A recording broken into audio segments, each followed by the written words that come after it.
Si on prenait le temps, bienvenue à tous sur CNews pour une heure d'entretien avec notre invité particulier, exceptionnel, Philippe Torreton, ravi de vous recevoir aujourd'hui. Aujourd'hui, jour de remaniement, jour de politique.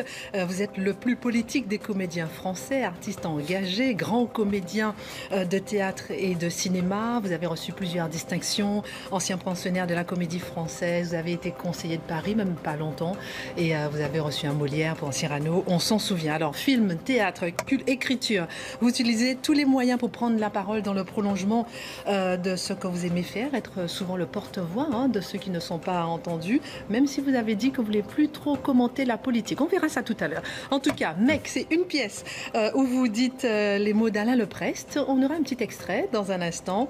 Et puis, votre dernier livre, Jacques à la guerre, histoire de votre père. On se retrouve dans un instant avec Philippe Torreton, mais on parlera aussi remaniement, les réfugiés qui sont arrivés ce matin, l'écologie, parce que c'est un sujet qui vous intéresse beaucoup, l'écologie. On parlera aussi de toute l'actualité. On se retrouve dans quelques instants. Si on prenait le temps, vous êtes en direct sur CNews et notre invité exceptionnel aujourd'hui, Philippe Torreton, ravi de vous recevoir. Ça fait 1 an que vous avez décidé de ne plus intervenir dans le débat politique, à peu près. Et est-ce que la démission de Nicolas Hulot, je crois que c'est la dernière fois que vous avez un peu parlé politique, j'ai l'impression que ça vous a coupé les bras. Oui, mais comme beaucoup de gens, c'est sûr. Oui, ça fait quelque temps que je me sens orphelin. Mais surtout abandonné d'un point de vue climatique. Je crois que les réfugiés climatiques, ça commence aussi chez nous. Et j'en suis un. Et on est des millions, des dizaines de millions à en être, puisqu'on ne s'occupe pas de ça, ou très peu. Et je crois qu'il n'y a que ça qui compte. Puisque des comptes à rebours sont déclenchés, et pas des comptes à rebours, comment dire, ce ne sont pas des détails, c'est juste la survie de l'humanité qui est engagée. La planète continuera à tourner. On va parler tout à l'heure justement du rapport du GIEC. On parlera aussi des réfugiés qui sont arrivés ce matin, vous nous direz. Mais aujourd'hui, par exemple, ce jour de remaniement, pour vous, quelle signification ? Moi, j'ai dit l'autre jour dans une émission de télé que je n'interviendrai plus je ne commenterai plus la politique, sauf s'il y a des déclarations et des actions, des projets de loi de fait par rapport à la lutte contre le réchauffement climatique. Le reste ne m'intéresse pas. Par contre, quand vous étiez petit, dans des cahiers, vous faisiez des réformes. Vous avez toujours été passionné par la politique. Vous écriviez des gouvernements, des réformes de l'agriculture, etc. Oui, donc j'ai l'impression que... Aussi. Comment J'ai réformé l'armée aussi. Ben oui, non, mais c'est extraordinaire de faire ça quand vous étiez petit. Et aujourd'hui, le fait de dire... J'entends parfaitement que vous ne voulez plus commenter, mais ça en dit long. Mais oui, ça en dit long, mais pour moi la démission de Nicolas Hulot en disait long aussi. Ces cris d'alarme des scientifiques depuis des dizaines d'années qui s'accélèrent, je ne sais pas si vous avez remarqué, maintenant c'est presque tous les 15 jours. Bien sûr. Ça en dit long aussi. Les effets qu'on commence à voir, les récifs coralliens qui blanchissent, qui vont favoriser la montée des eaux, etc. C'est la raréfaction des matières premières. Je trouve qu'il y a une urgence et on est très loin politiquement d'en prendre la mesure, aussi bien dans l'opposition que dans le gouvernement actuel, ce qui fait que c'est dramatique, c'est tout simplement dramatique. Moi je suis affolé, je me dis que c'est la fin de vie de mes enfants et c'est la vie de mes petits-enfants qui est en jeu aujourd'hui. Ni plus ni moins. Et je trouve qu'on est dans une société, pas spécifiquement française, mais dans un monde de fous. On va dans le mur et on continue à avoir d'autres priorités que celle-ci. Je trouve ça hallucinant. S'il y a des survivants dans 150 ans à l'espèce humaine, je crois qu'ils seront consternés de voir, mais qu'avaient-ils, quoi ? Qu'est-ce qu'ils ont fait ? Qu'avaient-ils dans la tête ? Après avoir été alertés pendant si longtemps. Je ne comprends pas. Je ne comprends pas. On assiste à la disparition, la fin de Homo sapiens. Voilà. C'est ni plus ni moins que ça. Je suis sidéré. En tout cas, on reparlera encore dans un instant écologie. Et cette démission de Nicolas Hulot, elle vous a touché. Elle a aussi... Elle était attendue, mais c'est vrai que le ton de désespoir qu'il avait était... Moi, ça m'a fendu le cœur. j'espérais pas des miracles. On ne peut pas attendre un miracle d'une personne. On se dit que si lui n'y arrive pas, qu'il va arriver. C'est un peu ça. Je n'attends pas d'une personne. En politique, il ne faut rien attendre d'une personne. Il faut attendre de gens qui se réunissent. Voilà. Et j'espère que assez vite, la classe politique, mais dans son ensemble, à droite comme à gauche, va comprendre qu'il n'y a qu'une urgence, c'est celle-ci. Alors, je n'attends que ça. Le reste ne m'intéresse pas du tout. Alors aujourd'hui, jour de remaniement, jour très important, est-ce que justement la classe politique va se redonner un nouvel élan, justement dans ce sens où vous dites, un sens qui est capital, prioritaire? On va parler un petit peu du remaniement aujourd'hui. On va rejoindre tout de suite Loïc Signor, puisque vous êtes à Station F. C'est là où se trouve le chef de l'État. On attend depuis plusieurs jours maintenant le remaniement qui est reporté. On l'attend, tout le monde piétine, tout le monde piaffe d'impatience.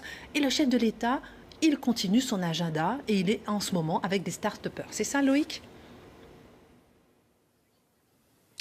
Alors, il n'est pas encore présent ici à la Station F, il est toujours à l'Elysée avec pas mal de retard sur son programme. Il rencontre justement, vous avez raison de le préciser, des start-upers, mais au palais de l'Elysée, avant de venir échanger avec ses futurs start-upers, ses entrepreneurs, ici à la Station F, cet incubateur connu maintenant des start-upers, Emmanuel Macron, qui oui, poursuit son programme, même si officiellement, eh bien, il n'y a pas d'agenda qui a été publié. C'est un fait assez rarissime, c'est assez exceptionnel pour le souligner, et pour cause.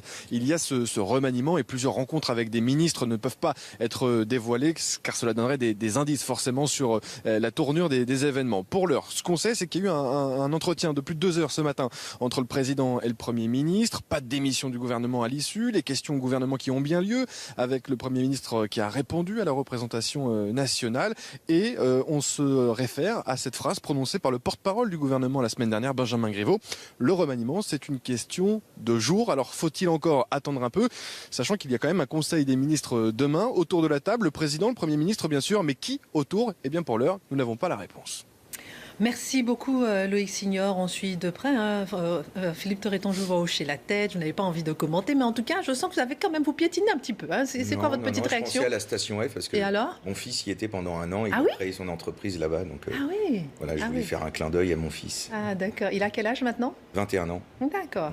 Alors on va continuer justement sur le remaniement. Damien Fleureau, on ne comprend pas ce qui se passe, on attend, on piaffe, on dit que c'est par rapport aux vérifications. Qu'est-ce qui se passe en ce moment? Est-ce que ça veut dire que ça coince? Est-ce que ça veut dire qu'il y a un couac? Ou est-ce que c'est normal, 8 jours après la démission de Gérard Collomb? C'est vrai qu'il y a beaucoup d'impatience. Alors, ce sont surtout et avant tout, je dirais, les journalistes politiques qui commentent et qui chroniquent au quotidien l'action de l'exécutif qui s'impatientent et qui ont du mal à lire un petit peu quel peut être le dessein du couple exécutif. Emmanuel Macron, Édouard Philippe, qui dirigent eh bien, l'action de l'État, ne sont sans doute pas dans la même urgence. Il y a des chantiers prioritaires, une urgence écologique, on en parlait à l'instant, mais la nomination de membres du gouvernement, c'est une décision qui est importante puisqu'elle engage l'action gouvernementale, l'action d'une équipe, l'action d'un État. Et il faut donc prendre le temps de choisir les personnes avec soin pour éviter des désillusions. C'est ce qui s'est passé au sein même de l'ancienne équipe gouvernementale. On a parlé du départ de Nicolas Hulot, impuissant au sein de son ministère. On a commenté ici largement le départ de Gérard Collomb. Il faut donc prendre le temps de choisir les bonnes personnes qui seront bien à leur place pour mener les réformes engagées, les promises par le chef de l'État. Donc selon vous, ce n'est pas qu'on est un peu mené en bateau, c'est pas que ça coince non plus, c'est qu'on prend le temps de bien faire. Il y a le temps médiatique qui nous contraint, nous, journalistes politiques, et puis il y a le temps politique, le temps de l'action également, qui n'est pas forcément le même. Vous parliez également aussi des vérifications qui sont faites sur, par exemple, le patrimoine des futurs entrants qui seraient issus de la société civile, éviter les conflits d'intérêts. Cela s'est vu dans cette équipe gouvernementale. La ministre de la Culture s'est vue retirer une partie de son périmètre, de son portefeuille ministériel, le champ littéraire, car elle co-dirige la maison d'édition Actes Sud. Cela fait donc mauvais genre quand on est ministre de la Culture. Il faut donc éviter cela, et c'est pour cette raison aussi que cela prend du temps, peut-être plus de temps qu'auparavant, quand en 24-48 heures, on pouvait former un nouveau gouvernement. En tout cas, tout à l'heure, à l'Assemblée nationale, on a entendu Édouard Philippe, Premier ministre, interpellé par Christian Jacob, chef de LR. Et Édouard Philippe a répondu qu'en ce moment, enfin, il a voulu faire comprendre en tout cas que la fébrilité, c'était pas de son camp. Vous évoquez, je vous cite, et j'espère ne pas me tromper dans la citation que je vais faire, l'étroitesse, entre guillemets, de cette majorité politique. Comment vous dire, Monsieur le Président Jacob? Il se trouve que dans notre système, la majorité est déterminée par des élections et que les élections donnent un résultat qui se voit ici et que je ne vois rien d'étroit dans cette majorité, que je ne vois rien de fragile dans cette majorité, que je ne vois rien d'inconséquent dans cette majorité, mais que je vois au contraire des hommes et des femmes qui ont envie de tenir les engagements qui ont été pris par le président de la République devant les Français. Voilà, donc rien de fragile, rien d'étroit dans cette majorité. Philippe Torreton, vous êtes avec nous sur le plateau. Vous êtes, et j'ai vu, pour une intransigeante. Vous n'êtes pas obligé de commenter, vous dites ce que vous avez envie de dire. On est vraiment dans si on prenait le temps et priorité à l'invité.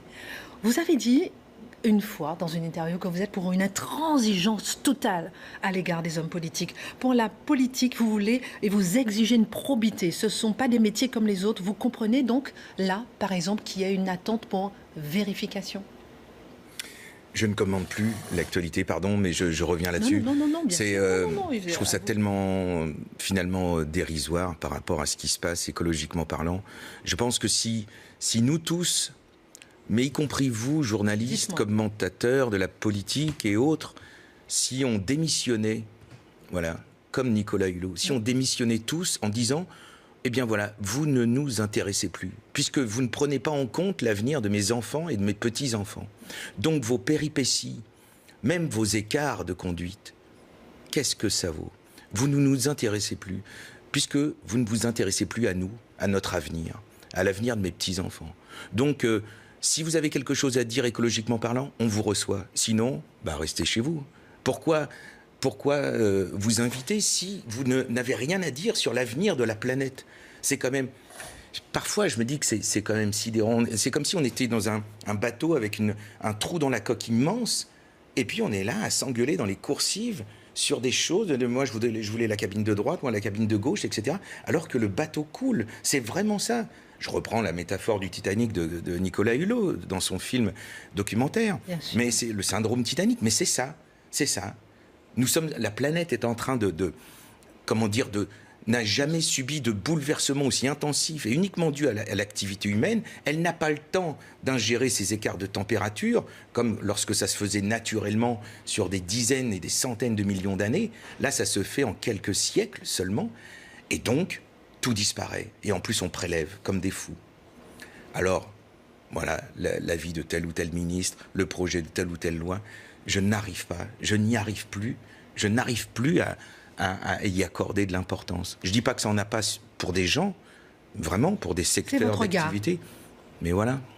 Vous avez dit, par exemple, pour la présidentielle de 2017, l'écologie que je défends a une chance de gagner l'élection. À partir de ce moment-là, vous avez vu que l'écologie, finalement, n'a même pas réussi à prendre le pouvoir. C'est pour ça que j'utilisais le terme je suis orphelin. Je suis orphelin parce que il y avait un espoir. Mais oui, mais il y avait un espoir.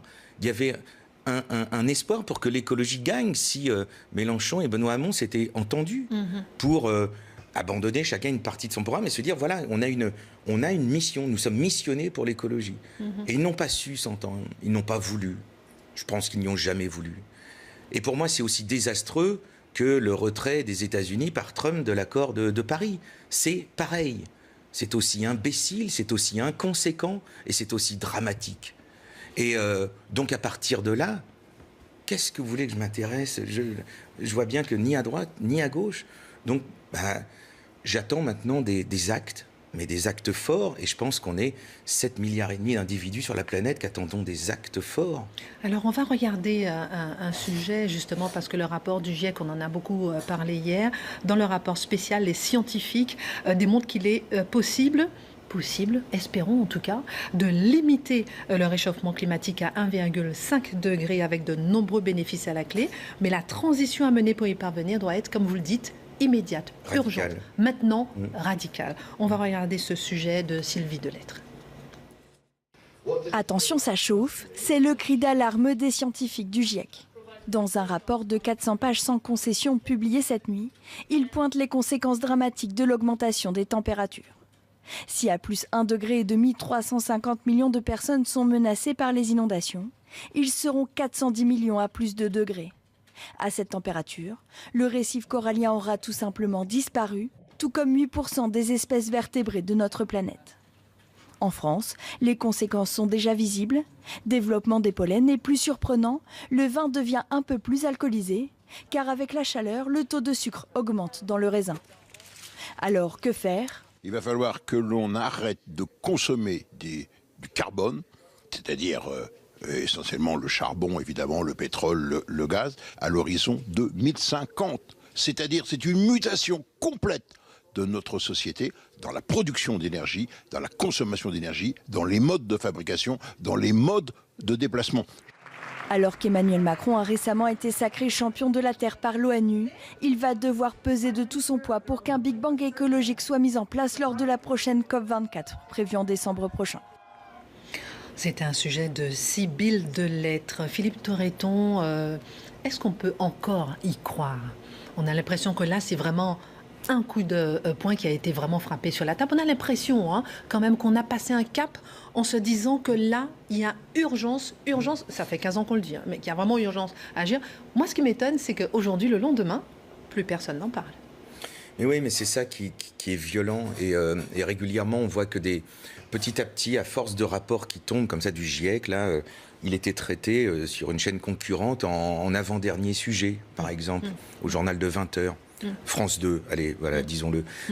En avant. Alors peut-être qu'ils ont fait plein de sujets d'ouverture, mais celui-ci, c'était en avant-dernier. Alors que pour vous, c'est prioritaire. Mais on ne devrait parler que de ça. Que de ça. Je ne comprends pas autre chose.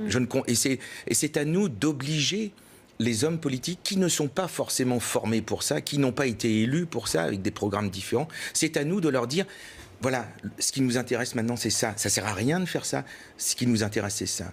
Parce que, autant, je n'en voudrais jamais à des gens qui sont dans le besoin, qui ont des difficultés au quotidien insurmontables, d'avoir d'autres chats à fouetter que ça. Mais c'est à nous qu'avons le confort. Vous, moi, le monsieur qui était là tout à l'heure, les hommes politiques qui gagnent bien leur vie. C'est à nous qui avons le luxe de pouvoir avoir ça en tête. Et d'avoir la parole. Et d'avoir cette vigilance. Et d'avoir la parole. De l'utiliser et de le dire. Et de dire, il n'y a plus que ça comme priorité. C'est pour ça que j'attends de voir. Mais les Européennes, je voterai évidemment pour le projet écologique le plus novateur. Et j'ai même pas envie de dire, donc évidemment les Verts. J'attends de voir. Si c'est un autre parti qui le prend, je voterai pour eux. Je ne crois pas qu'il y en ait d'autres. Mais maintenant, il faut qu'on soit nous-mêmes, nous, citoyens, et citoyens, justement, les happy few, comme on dit, c'est à nous d'être d'une intransigeance absolue. En tout cas, voilà, remaniement aujourd'hui, mais vous, priorité à l'écologie, urgence absolue pour vous. On va parler aussi un petit peu, j'aimerais votre regard sur ces 17 réfugiés qui sont arrivés en France aujourd'hui. Ils étaient de l'Aquarius, ils sont arrivés en France, la France s'était engagée à les accueillir au nom de la solidarité européenne. Ils sont arrivés dans la matinée à l'aéroport de Roissy, 11 Libyens, 4 Pakistanais, un Soudanais, un Ivoirien, parmi eux 3 femmes, 4 enfants. La crise migratoire, qu'est-ce que ça représente pour vous ? Une urgence aussi ? C'est une urgence, c'est surtout une décence humaine de secourir celui qui fuit la misère, qui fuit la guerre, qui fuit l'oppression, d'où qu'elle vienne. Et donc, je pense que c'est une question d'honneur. Moi, je salue les marins de l'Aquarius, je salue tous ces gens. Je suis parrain de l'Aquarius, de SOS Méditerranée. Oui. Et j'écris un texte pour eux, et puis chaque fois que je peux faire correspondre comme ça mon activité professionnelle et les possibilités de micro qu'on me donne pour leur rendre hommage, je le fais. Parce que C'est notre honneur. Tous ces gens sont l'honneur de l'espèce humaine. Mais en même Vous savez, je reviens d'un pays, là, où j'ai passé quelques jours. C'était où? En Jordanie. Il y a presque, je crois que c'est entre 1,5 million et 2 millions de réfugiés en Jordanie. Ils ont un problème d'eau terrible. Mais on accueille. En Jordanie, on accueille. Et quand je vous accueille en Jordanie, si j'étais jordanien, je ne vous demande pas d'où vous venez, ni qui vous êtes. J'ai 3 jours. 3 jours de respect total de votre... Parce que vous pouvez être mon ennemi, mais je vous accueille quand même. Parce que vous avez soif, vous avez faim, vous devez vous laver. Eh bien ça, ce sont des leçons hallucinantes. Mais Philippe Torreton, la question qu'on se pose en général, c'est que oui, la France est une terre d'accueil. Est-ce qu'on peut accueillir tout le monde? Est-ce qu'on peut dire oui? J'en ai marre de cette phrase, pardon. Je comprends, J'en ai marre parce que qui revient tout le temps. C'est une phrase, alors c'est Michel Rocard qui avait dit ça, mais elle doit en prendre sa part. Donc déjà, on oublie toujours la seconde partie de cette phrase. Et puis, toute la misère du monde ne veut pas aller en France. Il va bien falloir qu'on se le dise. Il y a des tas de gens qui ne veulent surtout pas aller en France. Un pays où il y a du chômage, où on est stigmatisé aussi. Il y a des gens formidables en France, mais il y a aussi des racistes. Donc, il y a des millions, des centaines de millions de personnes sur cette planète qui n'ont aucune envie d'aller en France. C'est un fantasme. Et en général, les partis extrémistes se prennent cette phrase comme en plus, comme ça a été dit par quelqu'un de gauche. Un rempart, un bouclier. Ils s'en servent, et voilà, pour dire... Donc, il faut arrêter avec ça. Les gens veulent aller en Angleterre, dans les démocraties du nord de l'Europe et ailleurs, mais la France n'est pas du tout une terre de destination privilégiée. C'en est une parmi d'autres, mais parmi plein d'autres. Il y a des tas de pays en ce moment, en Amérique du Sud, qui reçoivent des millions de personnes qui traversent les frontières. On en parle très très peu. La France n'est pas du tout en tête de liste des pays où tout le monde veut aller. C'est faux. Et puis en plus, il faut faire le lien entre ce que vous disiez tout à l'heure, écologie et réfugiés, les réfugiés climatiques. On a plutôt intérêt à le faire vite et à comprendre comment ça se passe, comment accueillir les gens, comment les réorienter après, comment s'occuper d'eux, parce que ça va continuer.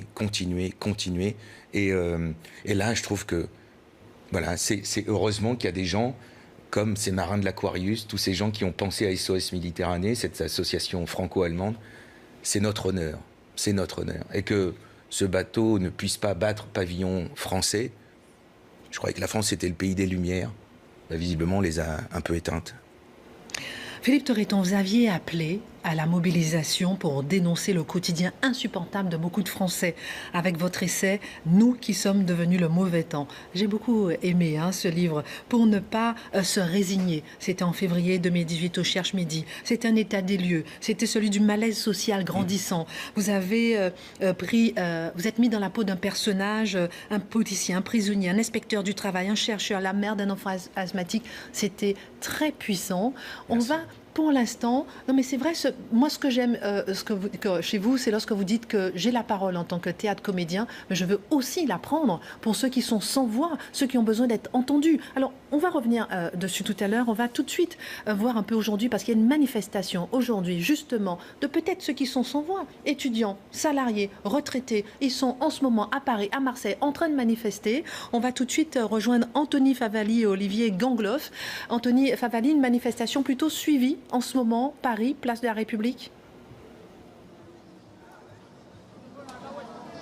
Et oui, une manifestation qui vient tout juste de se terminer ici, place d'Italie. Une manifestation qui s'est terminée dans le calme, et c'est important de le préciser, puisque tout à l'heure, on a pu constater à mi-parcours, au niveau de la place d'Enfer-Rochereau, des échauffourées entre des manifestants cagoulés et les forces de l'ordre.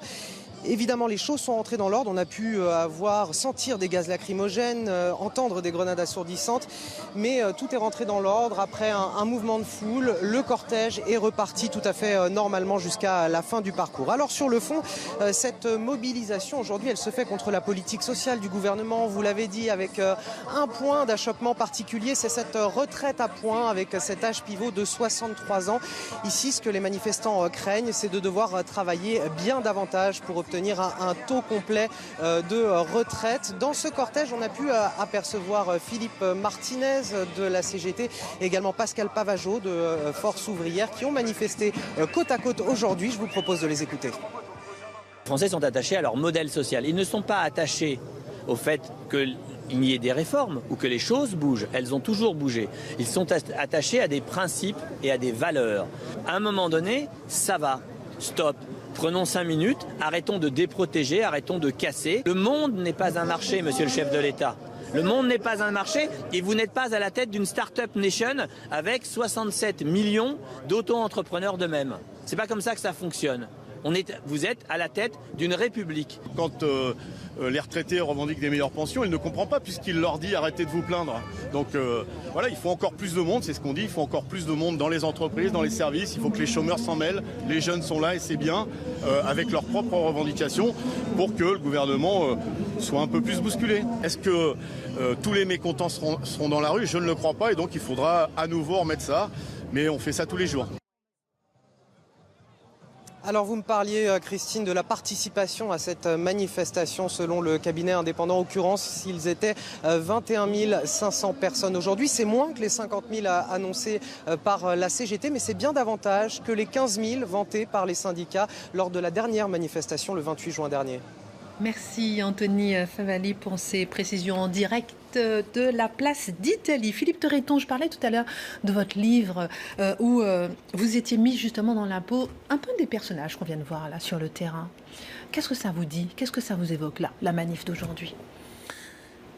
Ça m'évoque une chose qui vraiment m'obsède, pardon, je vais me répéter, mais si chacun reste à sa place, rien ne se fera. C'est-à-dire que moi, je peux comprendre certains problèmes de retraite. Ma mère a une toute petite retraite, donc je vois ce que c'est. Mais si chacun reste à sa place... C'est-à-dire c'est-à-dire que moi, j'aimerais bien qu'on pense à la retraite de mes petits-enfants. Si ça se trouve, ils n'en auront pas. Non pas parce que Emmanuel Macron sera passé par là, parce que le climat ne le permettra plus. Voilà. Donc, à un moment donné, si en tant que chef syndical, en tant que comédien, si tout le monde reste à sa place en disant moi je suis reste à sa place et s'unissent en fait autour de ce sujet-là, c'est ça en fait. Reste à sa place et en même temps vous dites qu'ils s'unissent autour de ce même sujet. Mais bien sûr, c'est pour ça que je dis si chacun reste dans son rôle, reste à sa place, rien n'avancera. Rien n'avancera. Si je suis avec en tant que syndicaliste, des je me œillères concerne uniquement et je me réveille que quand on dit retraite, alors là je fais attention. Et si on n'en a rien à foutre du climat, eh bien on ne s'en sortira jamais. Si Juliette Binoche était restée à sa place comme comédienne, il n'y aurait pas eu cet appel. Si ce scientifique avec lequel elle a fait cet appel était resté astrophysicien, il n'était pas spécialiste du climat, il a fait un discours formidable. Donc, si chacun reste à sa place, si on ne fait que commenter la politique, si on ne fait que présenter une formidable émission comme vous le faites, mais si chacun reste à sa place, rien ne se fera. Rien. C'est pour ça que votre voix, certainement, compte beaucoup et qu'elle est très entendue et attendue. Plein de voix, j'espère de plus en plus, mais oui, on n'a pas le temps. Oui, alors par exemple, autre sujet d'aujourd'hui, vous me direz ce que vous en pensez ou pas, même si j'ai bien compris ce que vous dites, mais dans l'actualité, aujourd'hui, Boubacaris, vous parliez de vos enfants, c'est souvent notre ligne éditoriale, les enfants. Boubacaris, en plein été, une bagarre à l'aéroport devant des enfants, ils ont été condamnés aujourd'hui à 18 mois de prison avec sursis, 50 000 € d'amende, c'est un peu plus que prévu, mais en même temps, voilà, est-ce que ça vous évoque quelque chose? Voilà, je pense que ce qu'ils méritaient, c'est un peu nul tout ça. Enfin, c'est assez bas de gamme, on va dire. Oui, bas de gamme. Voilà, ils ont été pris, ils ont écopé de ça, et puis c'est. Mais bon, c'est du folklore de rap qui m'est étranger, alors que ça peut être tellement génial le rap, vraiment.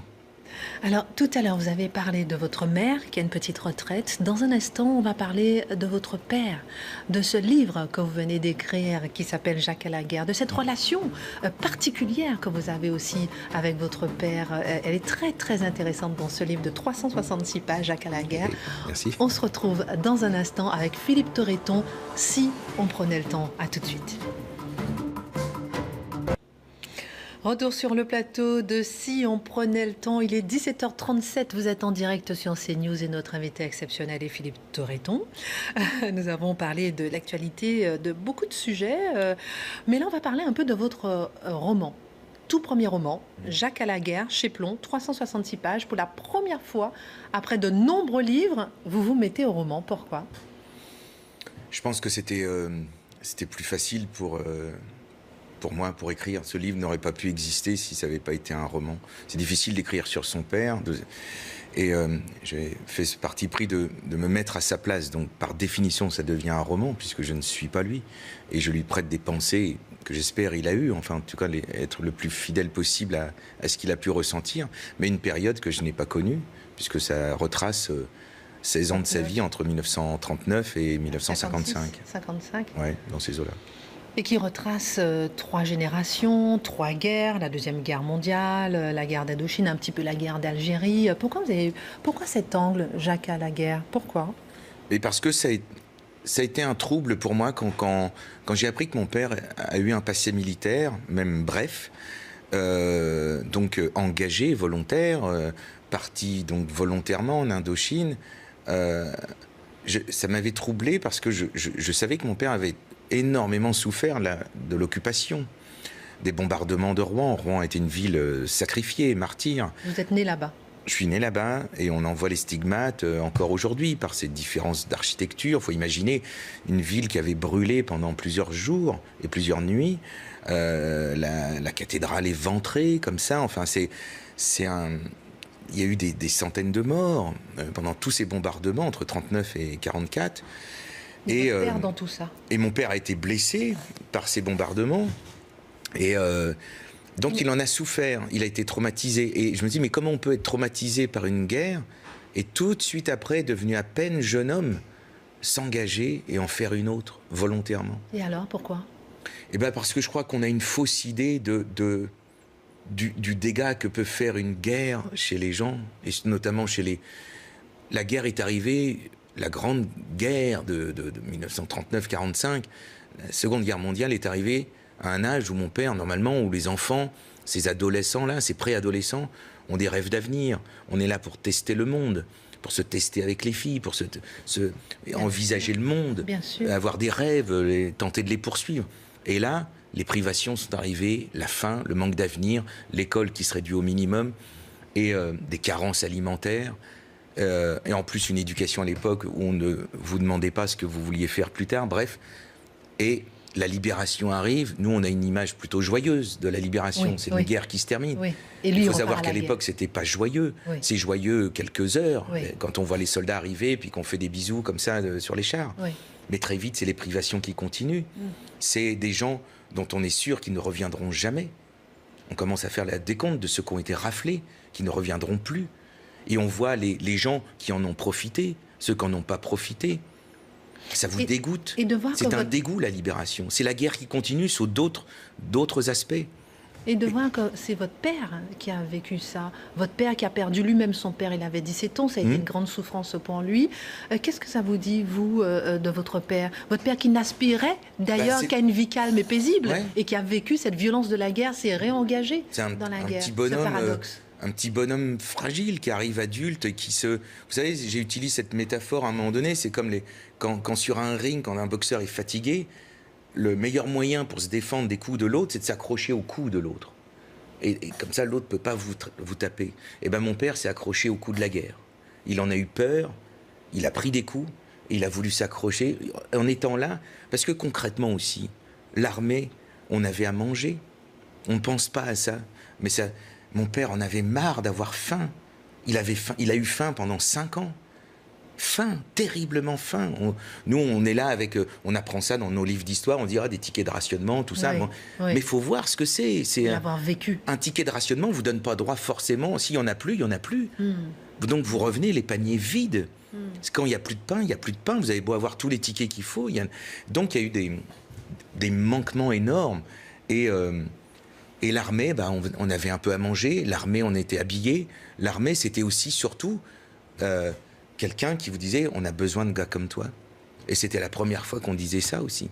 Et finalement, plein de jeunes hommes sont partis en Indochine, non pas parce qu'ils étaient va-t-en-guerre, comme on a pu le croire, ou que la gauche de l'époque le croyait, mais parce que c'était tout sauf rester ici. C'était la seule agence de voyage, l'armée. Et... il y avait un dégoût, il y avait un spleen toute une jeunesse qui avait envie de vomir ce qui se passait dans ce pays. Qu'est-ce qui vous a laissé votre père? Plein de choses, de l'amour et la certitude d'avoir été aimé par lui Et un exemple d'abnégation, de courage, voilà. Samedi, vous aurez 53 ans, votre anniversaire. Ah, vous savez tout. Oui, oui, je me suis un peu documentée. Qu'est-ce que vous auriez aimé dire à votre père, ou bien qu'il sache de vous aujourd'hui? Je lui ai dit. C'est vrai? J'ai eu le temps de lui dire. Il le sait. Mec, c'est une pièce de théâtre que vous jouez en ce moment même à Paris, Édouard VII. Alors justement, c'est des reprises de Alain Leprest, poète parolier. C'est un peu de musique, un peu de théâtre, un peu de non, pas de théâtre en fait, pas musique, de parole. Non, c'est plus quoi concrètement? Expliquez-nous. avec mes compagnons Richard Kolinka et Aristide Rosier. Oui. On est bien en peine de définir ce qu'on est en train de faire en ce moment au théâtre Édouard VII. Mais c'est un voilà. On peut pas dire qu'on est dans le rock, mais on peut pas dire qu'on n'est pas loin non plus. On ne peut pas dire qu'on est dans le rap, jazz. on n'est pas dans le slam, on n'est pas dans le jazz, on n'est pas le... Je ne suis pas un récitatif, oui. Je ne chante pas, mais je ne me contente pas de dire. Ce n'est pas non plus une interprétation, mais ça y ressemble aussi. Enfin, on est à la croisée de plein de chemins, et je trouve que c'est ça qui est vachement bien en fait. C'est de pas être capable de définir ce qu'on est en train de faire. Eh bien, on regarde. On va essayer de définir nous-mêmes. Je te regarderai de loin, glisser entre nos deux chagrins, serrant les poings pour que t'oublies. Tu penses à lui. Je ferai pour te consoler son bruit de pas dans l'escalier. Je ferai un peu le ménage. Je ferai presque plus mon âge. J'épongerai toutes nos dettes.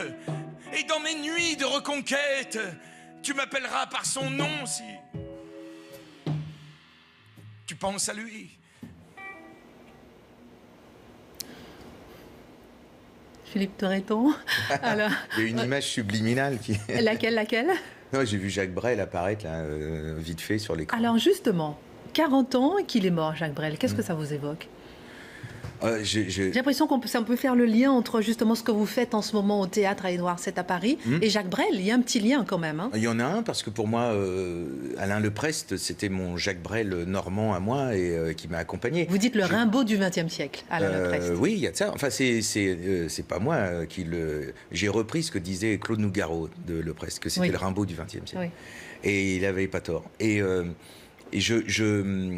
oui, pour moi, il y a une ligne directe. En fait, ce sont des cousins. Alors, ils ont plein de différences, plein de Alain Leprest et Brel. Mais Brel m'a accompagné longtemps. Il m'a aidé à monter sur scène. Il fut toute une période. Je connaissais quasiment par cœur l'interview qu'il avait fait à Radioscopie de Jacques Chancel. J'avais tout appris, toutes ses réponses. Il m'aidait. Et c'était un exemple de jeu, un exemple de passion. Je pense qu'il serait là, par exemple, en ce moment. Lui, qui sillonnait les mers à bord de son bateau, qui était aux Marquises, je pense qu'il ferait chier le monde, tous les hommes politiques, avec l'écologie en ce moment. Il serait vent debout, vraiment, avec la force de ses mots. Et c'était quelqu'un engagé dans la vie. Voilà, j'admire énormément.